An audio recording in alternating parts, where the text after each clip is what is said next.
اهلا بيكم في حلقه جديده من برنامج الكوتش. في حلقه النهارده هنتكلم عن انتوني مودست. انتوني مودست يمكن علامه استفهام كبيره جدا في النادي الاهلي. طب هل الراجل يكمل؟ طب يمشي في الشتاء؟ لا، الراجل ما خدش فرصه كفايه، محتاجين نشوفه.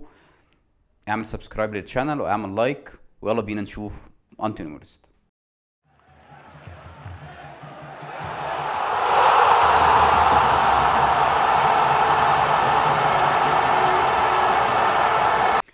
انتوني مودست 35 سنه. هو قادم من كان صفقه انتقال حر، ما كانش بيلعب في اي نادي، جه وكان عليه جدل كبير جدا وقت ما جه النادي. بعض الناس قالت ان مودست هيكون صفقه كبيره جدا، بعض الناس انتقدت الاختيار. بدا الموسم مودست شارك في 12 مباراه، سجل هدفين، هدف في بطوله الدوري وهدف بتتويج لبطوله السوبر، ودخلنا على توقف دولي وبالتالي بدا الجدال. طيب هل مودست يمشي ولا يمكن يجيب قماش؟ يمكن رأيي الشخصي في انتوني مودست ان انتوني مودست هو لاعب خلاص، هو بيخلص كاريره، وبالتالي هو ما كانش جاهز على المستوى البدني، ما كانش جاهز تماما. يمكن كولر اضطر يجيبه بعد وانتهاء فترة الانتقالات، وبالتالي انت لازم تجيب لاعب في صفقة انتقال حر، فكان مضطر لانتوني مودست.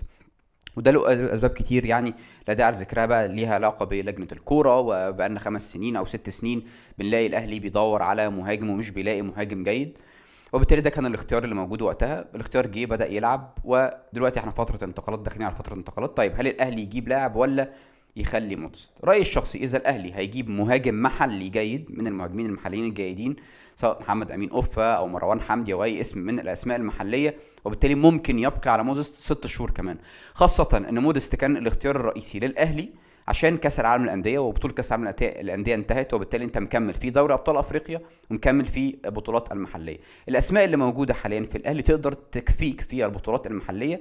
يمكن دوري ابطال افريقيا هو اللي انت ممكن تكون محتاج لاعب يكون جيد يقدر يسندك، عشان كده ممكن يكون اي لاعب وجود لاعب محلي يكون اضافه قويه لقائمه النادي الاهلي، بالاضافه الى الاسماء اللي موجوده، عشان ده يشكل لك اضافه جيده في البطوله الافريقيه. طيب اداء مودست في الوقت الحالي بالاداء اللي هو لاعب اصلا بيجيد بالراس، يعني حتى هو كلاعب كهيسترو لاعب بيجيد الراس. الاهلي مش بيجيد قوي الكرات العرضيه في الوقت الحالي، وبالتالي اذا اديته كرات عرضيه اكتر يقدر يديك اداء احسن واحسن واحسن. ولكن طول ما انت مش بتلعب على الكرات العرضيه، اللاعب على الارض مش جيد، يعني مودست على الارض مش جيد. حتى الهدف والاسيست اللي جابهم امام نادي مودرن فيوتشر كانوا الاثنين بالهيد او الاثنين بالراس.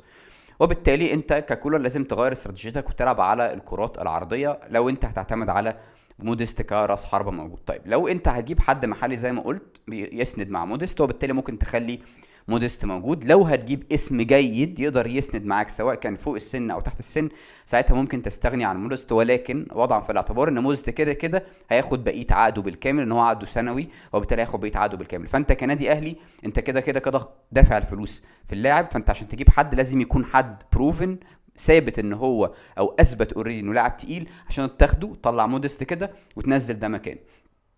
طيب حاجه اخيره عن مودست حابب اقولها برضو، يمكن عجبني جدا جدا مودست في الاحتفالات احتفاله بالهدف، احتفاله مع زمايله، احتفاله مع الجمهور، حتى الكوت اللي كتبها للجماهير فيها احترام لشخص، يعني شخص عالي الادب وشخص دمث الخلق جدا، بيكتب وبيشكر الجماهير وحد غيره بدون اي ذكر اسماء، يعني يقعد يعمل لك هوس ويقعد يعمل لك ستوريز، انا الجامد انا الجامد. هو اصلا ما عملش حاجه في كاريره، ولكن انتوني مودست يمكن على مدار سنين لعب في اوروبا واحترف ولعب شامبيونز ليج ولعب واخد خبره كبيره جدا في المانيا وفي دوريات كتير، ما عملش 1/10 من الحاجات اللي غيره بيعملها. فدي تتحسب صراحه لانتوني مودست. يمكن عندي انتقاد كبير او تحفظ كبير على اداؤه في الملعب، وممكن اكون انه مش بيشكل اضافه او مش هيشكل اضافه، لكن على المستوى الاخلاقي وعلى مستوى الاندماج مع الفريق اللاعب اندمج بشكل قوي جدا. على مستوى الاندماج حتى تحس ان هو مش متضايق انه موجود في مصر، او مش متضايق انه موجود في الدوري المصري،